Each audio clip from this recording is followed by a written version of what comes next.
was definitely a ride, y'all.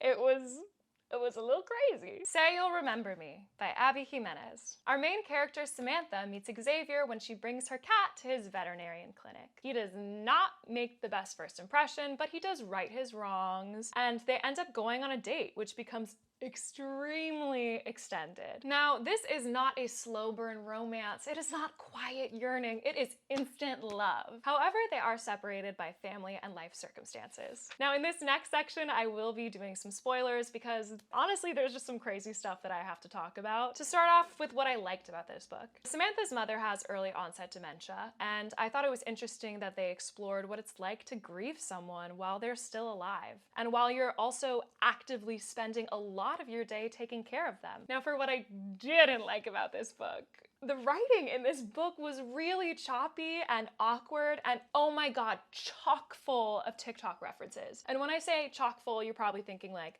okay, so maybe like every chapter they throw in something. Every paragraph. Everything was a core memory. And Samantha at one point asks Xavier if he would love her if she was still a worm. Also, I don't think Xavier is ever physically described. He's just compared to Rhysand from ACOTAR, which, I mean, why not? She's like, oh, you like this guy? You think he's hot? Okay, how about this one? Also, some of the plot points were so far-fetched. Now, this is a small moment, but at one point in a sleep-deprived state, Samantha does swallow her earbud instead of her medicine, which feels a lot like something that I would do in middle school to get attention. Like, I hope nobody worries about me.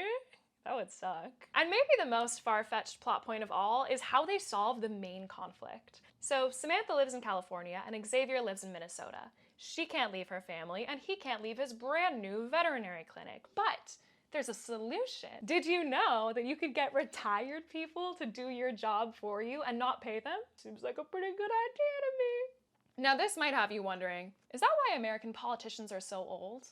But no, they're way too interested in their own financial interests for that to be the case.